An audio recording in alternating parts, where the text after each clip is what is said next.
एक perfect establishment procedure काफी matter करता है एक फ्रेश यूनिवर्स को प्रेजेंट करने के लिए, जहां दुनिया भर में काफी सारे मूवीज हैं अंडरवर्ल्ड पे, पर जॉन विक का यूनिवर्स इन सब से अलग ही स्टैंड आउट करता है। जिस यूनिवर्स में एक डिसिप्लिन ऑर्गेनाइजेशन है, स्ट्रिक्ट रूल्स हैं, एडवांस वेपन्स हैं, जहां पे हरे हरे नोट नहीं गोल्ड कॉइन से ट्रांजेक्शंस कंप्लीट होते हैं और assassins तो भरे पड़े हैं। तो hi guys, this is Vishesh. In today's video we dive into the stylish, brutal and surprisingly organised universe of assassins, that is John Wick universe.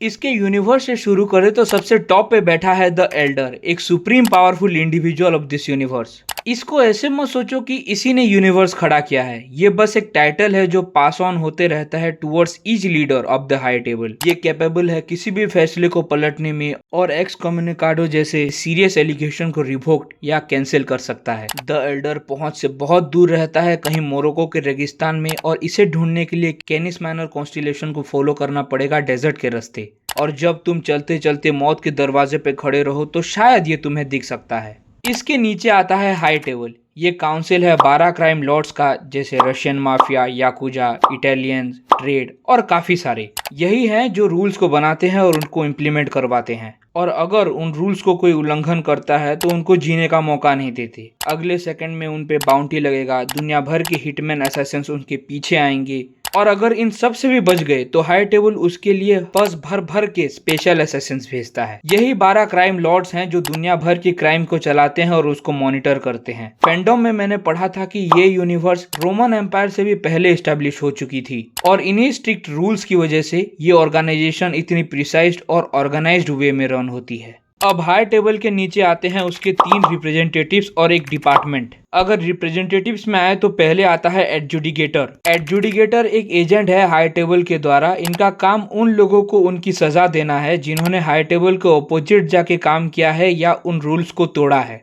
अब दूसरे हैं हार्बिंगर। हार्बिंगर एक हाई रैंक कैरेक्टर है जो रिप्रेजेंट करता है हाई टेबल को, जिसका काम रूल्स एंड रेगुलेशन को देखरेख करना, हाई टेबल के मेंबर्स के बीच सुलह कराना और हाई टेबल के मैसेज को डिलीवर करने का है। अब तीसरे हैं मार्कस। मार्कस एक हाई रैंक्ड मेंबर है हाई टेबल का, जिसको हाई टेबल ने सारे रिसोर्सेस और पावर दे रखे हैं, जिसका काम डिस्प्यूट के बाद ऑर्गेनाइजेशन को एक हेल्दी स्टेट में लाने का है, जैसे वो पहले चल रहा था। हाई टेबल एक एडमिनिस्ट्रेटिव डिपार्टमेंट भी ओन करता है। जो वहाँ पे काम करते हैं उनको अकाउंटेंट्स कहते हैं। अकाउंटेंट्स ये एक एडमिनिस्ट्रेशन है जो हाई टेबल के अंदर आता है। ये विंटेज फीमेल कॉन्ट्रैक्ट वर्कर होते हैं जिनका काम रूल्स को जो उल्लंघन करता है उनके खिलाफ कॉन्ट्रैक्ट या बाउंटीज इशू करते हैं। यही लेडीज हैं जो दुनिया भर के हिटमैन और असैसिन्स को बाउंटी का इंफॉर्मेशन प्रोवाइड करते हैं। अब हाई टेबल के नीचे आते हैं कॉन्टिनेंटल्स। ये इंटरनेशनल चेन है लग्जरियस होटल का, जहाँ पे ये एक सेफ प्लेस डिलीवर करते हैं हिटमैन या असैसिन्स को मिशन के दौरान। ये सिर्फ सेफ ही नहीं है,